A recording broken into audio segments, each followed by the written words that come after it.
The Australian way of life is under attack. Blair here from Cowboy Tuned. I live in the bush, I work in the bush, and I spend a lot of my recreational time in the bush. You would have seen by now we have a petition going to ask some questions of New South Wales National Parks about track closures and management. It was mysteriously down for a few days, but it's up and running again. If you haven't signed it, please head over and do it. It takes 30 seconds. Now, I'm trying not to put my tinfoil hat on here, but objectively, many outdoor activities in Australia are under pressure from multiple angles. One of those angles is closures in national parks. People always ask why those of us with big platforms don't take a stand against it. Well, we are. Tony from the outer side has started a petition to begin a conversation with New South Wales National Parks about their intentions around track closures and park management.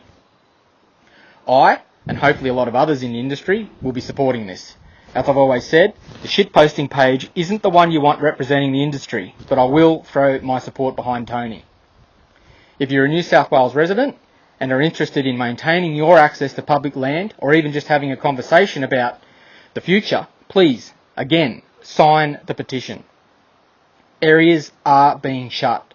It's not something that's happening at speed. It's a slow drip of closures that mostly stay under the general public's radar. I don't know if this is intentional or not, but you'd have to agree, it seems like every week you hear of another area being closed down.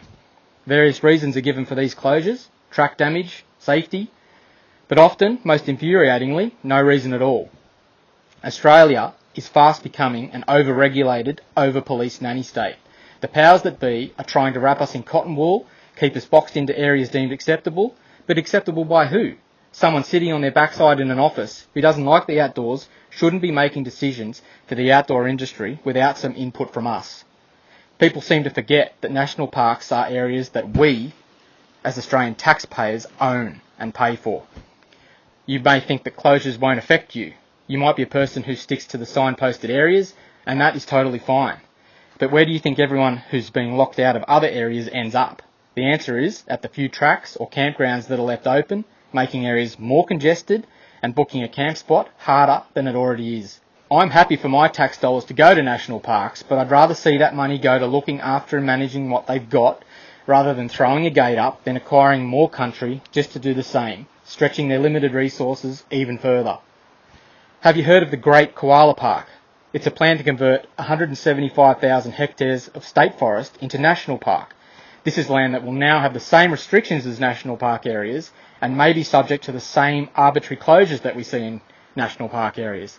Things like this are what we want to have a conversation about. Have you heard of the plan to hand back national parks to traditional owners? I'm not saying this is a bad thing, but again, we need to have a conversation about what that means for us.